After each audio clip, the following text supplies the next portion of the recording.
तो previous lecture में हमने पावर और एनर्जी या वर्क डन निकाला था बैटरी का और रेजिस्टेंस का।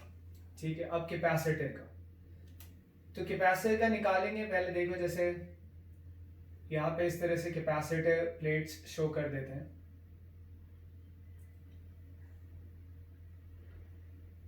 ये हमने कैपेसिटर प्लेट्स शो कर दिए। प्लेट्स बहुत पास पास होते हैं, लेकिन यहाँ पे क्लैरिटी के लिए दूर बनाया।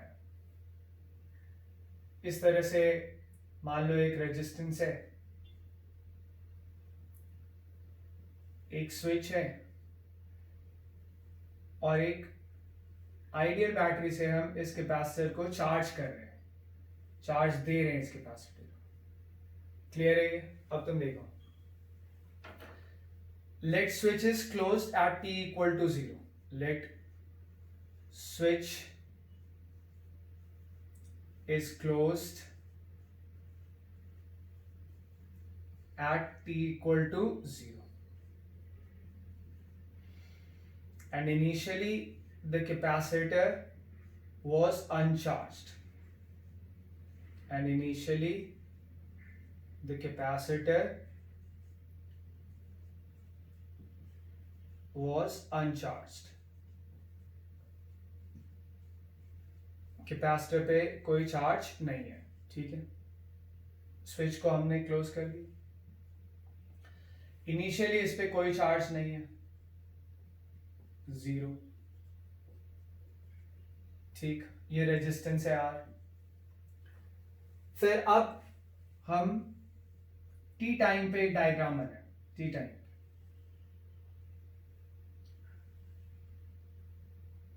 हम टी टाइम पे एक डायग्राम बनाते हैं।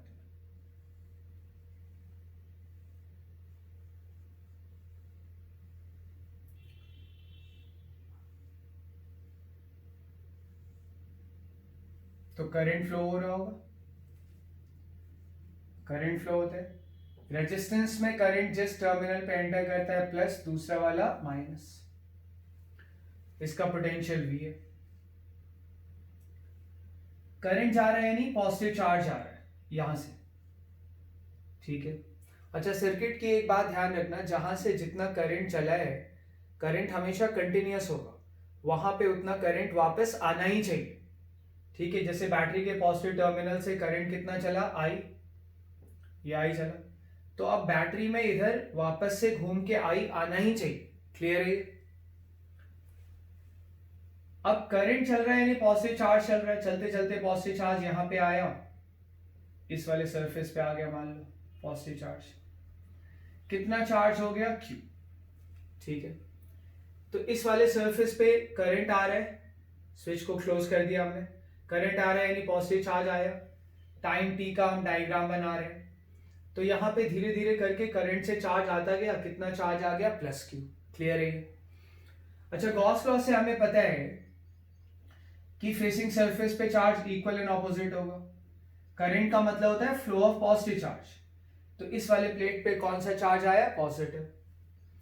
अब सामने वाले पे, इस पे बैटरी ने कोई चार्ज नहीं भेजा है, ऐसा मान लो इस पे बैटरी ने कोई चार्ज नहीं भेजा, इस पे चार्ज 0 है।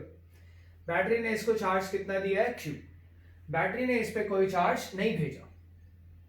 ठीक है, चार्ज बैटरी से ऐसे निकल रहा है, मैंने करंट दिखाया, पर करंट मतलब charge, rate of flow of charge is current. और धीरे धीरे करके t टाइम तक इस पे +Q चार्ज आ गया, इसको कोई चार्ज बैटरी ने दिया नहीं,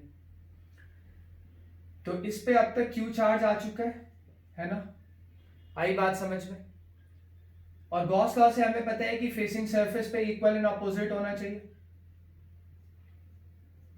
तो इस +Q ने यहां पे -Q इंड्यूस किया। इस पे है कितना, 0, तो यहां पे -Q इंड्यूस हो गया, जिससे कि फेसिंग सरफेस पे इक्वल एंड ऑपोजिट चार्ज रहे। तो अगर इस सरफेस पे -Q आया और इस पे नेट चार्ज अगर 0 है, तो इसके आउटर सरफेस पे कितना चार्ज आएगा, +Q। आ रही बात समझ में? पर इसके आउटर सरफेस पे कोई चार्ज नहीं है। हमें पता है आउटर मोस्ट सरफेस पे चार्ज क्या होना चाहिए, सेम। क्लियर है? तो ये जो आउटर सरफेस पे +Q आया है, कैसे आया, फिर से एक बार देख लो जरा। ये चार्ज भेज रहा है, करंट फ्लो करा रहा है, यानी चार्ज इसने मान लो क्यू भेजा। अब यहाँ पे चार्ज क्यों आएगा भाई, करंट फ्लो होते हुए जितनी दूर जा सकता है जाएगा, यहाँ तक आया। अब आगे मीडियम नहीं है तो आगे नहीं जाएगा, लेकिन क्या होगा, ये प्लस जो है सामने वाले प्लेट पे, सामने वाले सरफेस पे चार्ज इंड्यूस कराएगा गॉस लॉ के अकॉर्डिंग, और इस पे चार्ज कितना आएगा, माइनस क्यू। पर इस पे नेट चार्ज 0 था, ठीक है, बैटरी ने तो चार्ज भेजा नहीं। अब यहाँ पे माइनस क्यू आया तो इधर क्या आएगा, आउटर सरफेस पे प्लस क्यू आया, आउटर सरफेस पे प्लस क्यू, ठीक है। और फिर यहां आउटर पे 0 है तो इसके भी आउटर पे 0 होना चाहिए, तो प्लस क्यू इसके आउटर सरफेस पे नहीं रहेगा, वो आगे फ्लो हो जाए। तो करंट आई चार्ज क्यू लेके आ रहा है, वो क्यू चार्ज यहां पहुंचा, ध्यान से देखो, सामने वाले प्लेट पे माइनस क्यू इंड्यूस हुआ, आउटर मोस्ट पे क्यू आना है, पर आउटर मोस्ट इधर 0 है तो इस पे क्यू रह नहीं सकता, वो क्यू आगे बढ़ गया। तो देखो कंटिन्यूटी आई ना, क्यू आया, क्यू आगे बढ़ गया, वापस से क्यू कहां चला गया, बैटरी में। करंट यहां से चला, करंट यानी फ्लो ऑफ चार्ज, ये क्यू यहां आगे आया, यानी करंट आगे आया, वापस बैटरी में आ गया। तो टी टाइम पे अगर देखा जाए, टी टाइम पे अगर देखा जाए तो करंट आई है सर्किट में, चार्ज क्यू है, ये बात तुम समझ पा रहे हो। करंट सर्किट में कितना है, आई, और चार्ज कितना है, क्यू। समझ आ रही है बात। इस टाइम पे अगर देखा जाए, चार्ज इधर से इधर जा रहा है, कैपेसिटर को एक सिस्टम की तरह ट्रीट करो, कैपेसिटर सिस्टम पे पॉजिटिव चार्ज इधर से इधर जा रहा है, यानी किधर से किधर, कैपेसिटर के पॉजिटिव से कैपेसिटर के नेगेटिव जा रहा है, यानी कैपेसिटर में करंट का फ्लो जो है वो पॉजिटिव से नेगेटिव हो रहा है। और जब किसी सर्किट एलिमेंट में करंट का फ्लो पॉजिटिव से नेगेटिव होता है तो उस सर्किट एलिमेंट पे वर्क होता है। तो power given to capacitor, power given to capacitor. हम ये क्यों कह रहे हैं कि कैपेसिटर को पावर मिल रही है, इसलिए क्योंकि कैपेसिटर में जो करंट का फ्लो हो रहा है वो प्लस से माइनस हो रहा है, करंट इधर से जा रहा है, इधर निकला करंट, इधर आ गया, बैटरी से चला था करंट, आई वापस बैटरी में आ गया। कंटिन्यूटी होना चाहिए, जहां से जितना करंट चलेगा वहां से उतना करंट वापस जरूर आएगा। तो पावर गिवन टू कैपेसिटर, इसमें कैपेसिटर को पावर मिल रही है, और पावर गिवन हो या पावर किसी को मिले या कोई पावर अपनी दे, फॉर्मूला एक ही है, उस सर्किट एलिमेंट के टर्मिनल्स का पोटेंशियल डिफरेंस, उस सर्किट के टर्मिनल्स का पोटेंशियल डिफरेंस इनटू उसमें फ्लो होने वाला करंट, इनटू उसमें फ्लो होने वाला करंट। आ रही बात समझ में, आई इंटू वी, ये पावर आ गया। हो रहा है point clear, I into V. आ रही बात समझ में। अब तुम देखो, ये जनरल फॉर्मूला है पावर का हर सर्किट एलिमेंट के लिए। अच्छा, करंट, करंट क्या होता है, rate of flow of charge, यानी फ्लो ऑफ चार्ज पर यूनिट टाइम, तुमने पढ़ा होगा। करंट बराबर तुमने पढ़ा होगा चार्ज अपॉन टाइम, यानी एक तरह से कितना चार्ज फ्लो हुआ कितने टाइम में। तो अगर डिफरेंशियल फॉर्म में लिखें तो आई को D Q upon D T लिख सकते हैं। तो करंट को मैंने लिखा, करंट को मैं यहां पे लिखूंगा D Q upon D T लिखूंगा। वी, वी क्या है, वी है कैपेसिटर का पोटेंशियल, वी क्या है, कैपेसिटर का के टर्मिनल्स का पोटेंशियल डिफरेंस। कैपेसिटर का एक टर्मिनल यहां पे, कैपेसिटर का एक टर्मिनल यहां पे, ये दो प्लेट्स हैं, एक टर्मिनल यहां एक टर्मिनल यहां, यानी एक तरह से देखा जाए तो कैपेसिटर का एक टर्मिनल तुम एक प्लेट को बोल दो, कैपेसिटर का दूसरा टर्मिनल तुम दूसरे प्लेट को बोल दो। तो P बराबर I इंटू वी में V क्या होता है, मैंने कहा था V होता है पोटेंशियल ऑफ द एलिमेंट, यानी potential of capacitor. Potential of capacitor का क्या मतलब होता है, उसके प्लेट्स के बीच का पोटेंशियल डिफरेंस, यानी पॉजिटिव और नेगेटिव प्लेट्स के बीच का पोटेंशियल डिफरेंस। पॉजिटिव पे कितना चार्ज है, प्लस क्यू, है ना। तो potential difference between the plates of the capacitor कह लो, या कैपेसिटर का पोटेंशियल कह लो, क्या होता है, चार्ज अपॉन कैपेसिटेंस। पोटेंशियल का फॉर्मूला क्या होता है, चार्ज अपॉन कैपेसिटेंस। तो P बराबर I इंटू वी हम कहते हैं, तो V क्या होता है? उस सर्किट एलिमेंट का पोटेंशियल। उस सर्किट एलिमेंट के पोटेंशियल का क्या मतलब है? उसके जो दो टर्मिनल है उसका पोटेंशियल डिफरेंस। कैपेसिटर के दो प्लेट्स के बीच का पोटेंशियल डिफरेंस, यानी कैपेसिटर का पोटेंशियल कितना होता है? Charge upon capacitance. आई बात समझ में? Charge upon capacitance. Point clear हो रहा है? कैपेसिटर पे इस वक्त कितना चार्ज है? Q। कैपेसिटर पे इस वक्त कितना चार्ज है? Q। बात समझ पा रहे हो? अब तुम देखो, मैं इधर ले आता हूं P इंटू डी टी, उधर क्या बचा? उधर बचा Q D Q upon Q upon C into D Q, Q upon C into D Q. ये आया, समझ पा रहे बात को? ठीक है। P into D T, power into time, work done. यानी ये वर्क कैपेसिटर को मिल रहा है और कैपेसिटर उस वर्क को एनर्जी के फॉर्म में स्टोर कर रहा है। तो तुम P dt को dw कह लो, पर यही dw वो एनर्जी के फॉर्म में स्टोर कर रहा है, du बोल लो। du मतलब small energy stored by the capacitor in time dt। Small energy stored by the capacitor in time dt, वो एनर्जी इलेक्ट्रिकल फॉर्म में एनर्जी। तो P dt को हम du लिख लें। भाई P dt power into time work होता है। अब जो कैपेसिटर पे वर्क हुआ उससे वो काइनेटिक एनर्जी तो बढ़ा नहीं लेगा, कैपेसिटर भागने दौड़ने तो लगेगा नहीं, तो जो कैपेसिटर पे वर्क हुआ वो उससे क्या करेगा? पोटेंशियल एनर्जी बढ़ाएगा। तो work done on the capacitor dw, जो हम कैपेसिटर पे वर्क कर रहे हैं या जो भी वर्क कर रहे हैं कैपेसिटर पे, कैपेसिटर को जो भी वर्क मिल रहा है उस वर्क से वो क्या करेगा? अपनी एनर्जी बढ़ाएगा। कौन सी energy? Potential energy.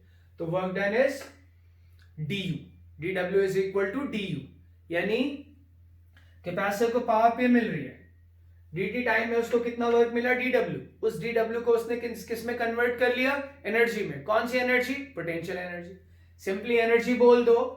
Simply energy क्यों बोल दो? क्योंकि कैपेसिटर कभी भागेगा दौड़ेगा नहीं, तो उसकी काइनेटिक एनर्जी तो होगी नहीं। समझ पा रहे हो? तो du बराबर q upon C into D Q. Integrate कर ले टोटल एनर्जी के लिए, q upon C into D Q. ठीक है। इनिशियली जब चार्ज जीरो था तो कैपेसिटर की कोई एनर्जी नहीं थी, और जब चार्ज Q आ गया तो मान लेते हैं कैपेसिटर की एनर्जी कितनी हो गई? U। यानी U क्या डिनोट करता है? कैपेसिटर की एनर्जी। कब? जब उस पे चार्ज स्मॉल q है, जब उस पे चार्ज स्मॉल q है। समझ पा रहे? इसका इंटीग्रेशन क्या आ जाएगा? U 1 अपॉन सी तो कांस्टेंट है, Q स्क्वायर बाई 2 होगा इंटीग्रेशन 0 टू Q। आ रही बात समझ में? ये कैपेसिटर का पोटेंशियल है, Vc बोल दो, कंफ्यूजन ना हो, क्योंकि यहां पे मैंने V लिखा हुआ है। तो U बराबर क्या आ गया? U बराबर आ गया 1 upon 2 Q square upon C, जहां पे U क्या है? चार्ज ऑन कैपेसिटर, C क्या है? Capacitance of the capacitor. तो ये हमने कैपेसिटर की एनर्जी का फॉर्मूला डिराइव कर लिया, कैपेसिटर की एनर्जी का फॉर्मूला डिराइव कर लिया। पर ये बात हमेशा ध्यान रखना, ये चीज, बैटरी से चार्ज Q चला, इस प्लेट पे चार्ज प्लस Q आया, सामने माइनस Q इंड्यूस हुआ, फिर Q आगे चला गया और वापस आ गया। जहां से जितना चार्ज चला है वहां पे उतना चार्ज वापस आना ही चाहिए। ठीक है। तो ये कैपेसिटर की जो एनर्जी का फॉर्मूला हमने डिराइव किया, U बराबर Q स्क्वायर अपॉन 2C, जो फॉर्मूला हमने डिराइव किया है ना, उसको थोड़ा और देखें तो U is equal to half Q square upon C। ठीक। जहां पे Q क्या है? जहां पे Q है charge on capacitor, charge on capacitor. ठीक है। Q क्या है? Charge on capacitor. C क्या है? Capacitance, capacitance of capacitor. ठीक है।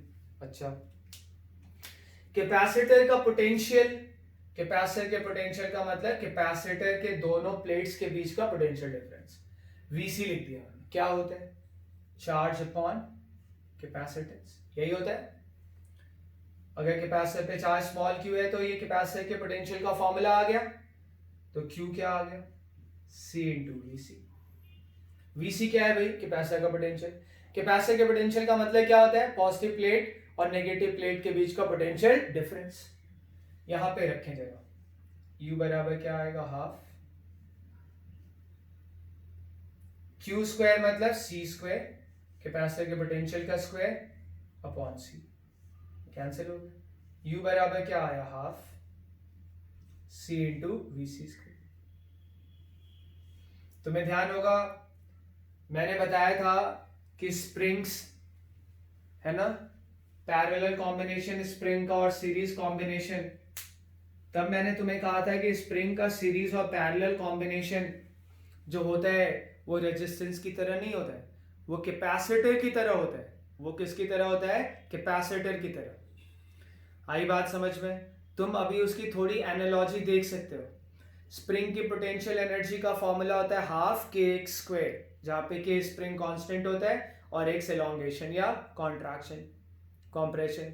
यहां पोटेंशियल एनर्जी ऑफ कैपेसिटर का फॉर्मूला क्या है? Half C V C square, जहां सी कैपेसिटेंस है और वी सी क्या है? कैपेसिटर का पोटेंशियल। हो रहा है क्लियर?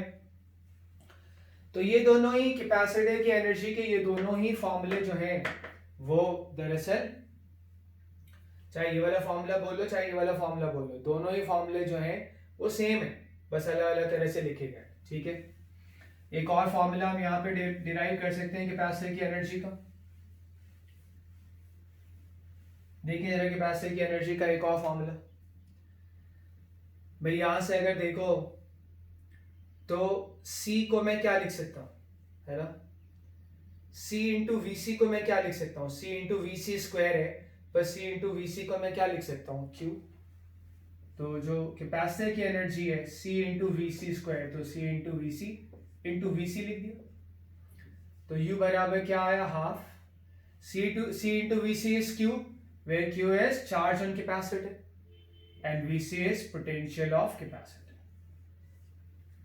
तो ये तीन फॉर्मूले आ गए कैपेसिटर की पोटेंशियल एनर्जी के। ये तीन फॉर्मूले आ गए कैपेसिटर की एनर्जी। पोटेंशियल एनर्जी इसलिए बोलना जरूरी नहीं है क्योंकि कैपेसिटर की पोटेंशियल एनर्जी ही होगी, कैपेसिटर की काइनेटिक एनर्जी तो होगी नहीं यूजुअली। क्लियर है ये? अब हम यहां से energy density of electric field derive करेंगे। अब हम यहां से energy density of electric field derive करेंगे। देखना कैसे। कैपेसिटर का एक प्लेट, चार्ज प्लस Q, दूसरा प्लेट, इस पे charge minus Q,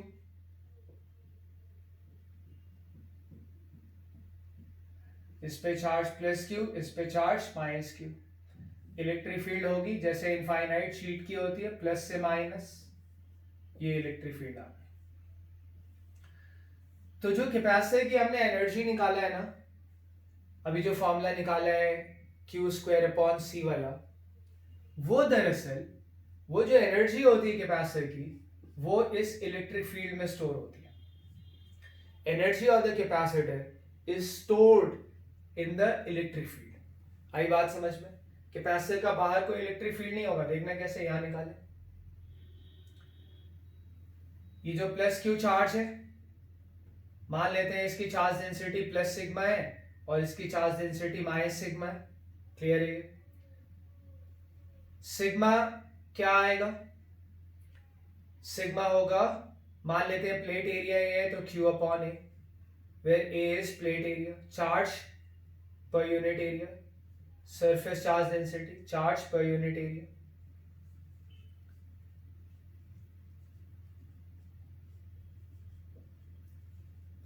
A is area of one plate। अब यहां देखिए, इस पॉजिटिव चार्ज को इनफाइनाइट शीट की तरह ट्रीट करो तो उसकी वजह से फील्ड अवे आएगा। इनफाइनाइट शीट का फील्ड कितना होता है? Sigma upon 2 epsilon not. इस नेगेटिव चार्ज को भी इनफाइनाइट शीट की तरह ट्रीट करो, फील्ड टुवर्ड्स आएगा। मैग्नीट्यूड कितना आएगा? उसकी चार्ज डेंसिटी माइनस सिग्मा है पर मैग्नीट्यूड तो प्लस करके लिखेंगे, कितना आएगा? 2 epsilon not. Net field outside the capacitor कितना हो गया? 0। और कैपेसिटर के अंदर फील्ड कितना होता है ये तो हमें पता है। कैपेसिटर के अंदर फील्ड होता है सिग्मा अपॉन एप्सिलॉन नॉट। ये हमने डिराइव किया, ये इलेक्ट्रिक फील्ड आ गया, ठीक है। और सिग्मा हमें पता है कि क्या है, सिग्मा है Q अपॉन A। तो ये कैपेसिटर के दोनों प्लेट्स के बीच में जो स्पेस है उसका ये क्या आ गया, इलेक्ट्रिक फील्ड। अच्छा, अब अगर हम मान लें तो दोनों प्लेट्स के बीच के डिस्टेंस को d मान लें, दोनों प्लेट्स के बीच के डिस्टेंस को हम क्या मान लेते हैं, d। बात समझ रहे हो? हम दोनों प्लेट्स के बीच के डिस्टेंस को d मान लें, है ना। प्लेट एरिया A है, प्लेट एरिया A है, तो इस तरह से देखो, ये दो प्लेट्स आ गई, ये दो प्लेट्स आ गई, है ना। ये वाला एरिया कितना है, A, इसका भी ये वाला एरिया कितना है, A, बीच की डिस्टेंस कितनी है, D। तो जो बीच में स्पेस है, दोनों प्लेट्स के बीच में जो स्पेस है ना, वो एक क्यूबॉइड की शेप में, ये प्लेट एरिया है A, इसका भी एरिया A, और बीच की डिस्टेंस कितनी है, D। समझ पा रहे बात को? तो जरा यहां पे लिख लें, what is volume of the space between the plates, volume of space between the plates, volume of the space between the plates, ठीक है। क्या आएगा volume of the space between the plates, volume कितना होगा, वॉल्यूम एरिया प्लेट का ये है, बीच के डिस्टेंस डी है, तो मैं बताया था क्या आ जाएगा, एरिया इनटू डिस्टेंस, ये आ गया वॉल्यूम। तो इसी प्लेट के बीच में जो स्पेस है वही तो इलेक्ट्रिक फील्ड है, तो इलेक्ट्रिक फील्ड कितने वॉल्यूम है, A into D, electric field कितने वॉल्यूम है, A इंटू डी, ठीक है। अब एनर्जी ऑफ कैपेसिटर लिखें, एनर्जी ऑफ कैपेसिटर। तो कैपेसिटर की जो एनर्जी है उसका फॉर्मूला क्या है, उसका फॉर्मूला है Q स्क्वायर अपॉन 2C, ठीक है। कैपेसिटर की एनर्जी का ये फॉर्मूला है Q स्क्वायर अपॉन 2C। ये मैंने पैरेलल प्लेट कैपेसिटर लिया, parallel plate capacitor, Q square upon 2C, what is C। Parallel plate capacitor के बीच में अगर एरिया वैक्यूम है, पैरेलल प्लेट कैपेसिटर के प्लेट्स के बीच में अगर एरिया वैक्यूम है, मैंने यहां एरिया वैक्यूम लिया होगा, कोई मीडियम हम लेंगे पर अभी मैंने लिया नहीं है। तो पैरेलल प्लेट कैपेसिटर का कैपेसिटेंस क्या हो जाता है, 2 epsilon not A upon D, ये हो जाता है, ठीक है। अब देखें इधर, U is equal to Q square upon, एक एप्सिलॉन नॉट है, एप्सिलॉन नॉट स्क्वायर कर दें, एक A है, A स्क्वायर कर दें, तो क्लियरली नीचे मैंने एप्सिलॉन नॉट मल्टीप्लाई किया है, तो ऊपर भी एप्सिलॉन नॉट मल्टीप्लाई करूंगा, फिर A स्क्वायर किया है, यानी ऊपर भी मुझे A मल्टीप्लाई करना होगा, और ये D तो ऊपर चले जाएगा, ठीक है, ये D तो ऊपर चले जाएगा, ठीक। अब तुम देखो, ये एनर्जी आई, इसको तुम देखो ध्यान से, ये क्या है, Q upon epsilon not A का whole square into epsilon not, ये 2 रह गया, उस 2 को यहां लिख ले, इंटू A इंटू डी क्या है, वॉल्यूम। कौन सा volume, volume of the space between the plates. ये कौन सा वॉल्यूम है, जितने में इलेक्ट्रिक फील्ड है, कैपेसिटर की वजह से इलेक्ट्रिक फील्ड खाली उसी वॉल्यूम में, बाहर तो फील्ड 0 है, तो U यानी एनर्जी, टोटल एनर्जी स्टोर्ड इन कैपेसिटर अपॉन वॉल्यूम, क्या आया, हाफ। इस एप्सिलॉन नॉट को इधर लिख दें, और इस चीज को देखो, Q upon epsilon not A को देखो तुम, Q upon epsilon not A दरअसल इलेक्ट्रिक फील्ड, क्लियर है ये, तो क्या आ गया, half epsilon not into E square. U क्या है, U है energy stored in the capacitor. Capacitor की एनर्जी कहां स्टोर होती है, इलेक्ट्रिक फील्ड में। कैपेसिटर का इलेक्ट्रिक फील्ड है कहां, इन the space between the plates में। तो एक तरह से U क्या है, energy stored in the electric field. U क्या है, energy stored in the electric field in the space between the plates. और in the space between the plates का वॉल्यूम हमने डिवाइड कर दिया, A इंटू डी उसका वॉल्यूम था, इसको A इंटू डी चाहो तो रहने दो, उसके वॉल्यूम से हमने डिवाइड कर दिया, तो ये क्या आ गया, energy stored in the electric field. A into D क्या आ गया, वॉल्यूम किसका, जितने वॉल्यूम में इलेक्ट्रिक फील्ड है, इलेक्ट्रिक फील्ड कितने वॉल्यूम में, in the volume of space between the plates. तो ये टोटल एनर्जी, ये टोटल वॉल्यूम। आई बात समझ में, यानी AD वॉल्यूम में कितनी एनर्जी है U, तो यूनिट वॉल्यूम में कितनी एनर्जी होगी U अपॉन AD। तो हम इसको एक तरह से कह सकते हैं this is small u, that is energy per unit volume stored in electric field. Energy per unit volume stored in electric field.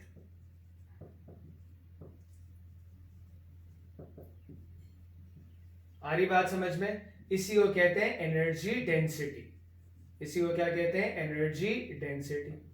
समझ पा रहे हो? इसी को हम लोग क्या कहते हैं? Energy density. अब देखो U बराबर क्या आया? U बराबर आ गया half epsilon not into E square. U बराबर आ गया half epsilon not into E square. समझ पा रहे हो? और ये भले ही हमने पैरेलल प्लेट कैपेसिटर के लिए डिराइव किया है, पर ये जो एनर्जी डेंसिटी का फॉर्मूला है ये हमेशा ही एप्लीकेबल होगा। एनर्जी डेंसिटी का ये फॉर्मूला हमेशा ही एप्लीकेबल होगा, चाहे पैरेलल प्लेट कैपेसिटर हो, चाहे स्फेरिकल कैपेसिटर हो, चाहे कैपेसिटर ना हो। एनर्जी डेंसिटी का ये फॉर्मूला जो है वो हमेशा ही एप्लीकेबल होगा। क्या फॉर्मूला है? Half epsilon not into E square, where E is electric field. पर ये जो एनर्जी डेंसिटी का फॉर्मूला है ये एप्लीकेबल है जब मीडियम जो है एयर या वैक्यूम हो। जब मीडियम क्या हो? एयर या वैक्यूम। समझ पा रहे बात को? हो रहा है क्लियर? जैसे यहां पे ये लिखा है ना एप्सिलॉन नॉट, ये किसका परमिटिविटी होता है? वैक्यूम या एयर का। ठीक है, तो ये फॉर्मूला एप्लीकेबल है फॉर एयर या वैक्यूम में जो इलेक्ट्रिक फील्ड है उसकी एनर्जी डेंसिटी का। ठीक है, और अब हम अगले वीडियो लेक्चर में इलेक्ट्रिक जो हमने पोटेंशियल एनर्जी या एनर्जी ऑफ कैपेसिटर निकाला है उसका एक और तरीका देखेंगे, मैकेनिकल तरीका। ठीक है।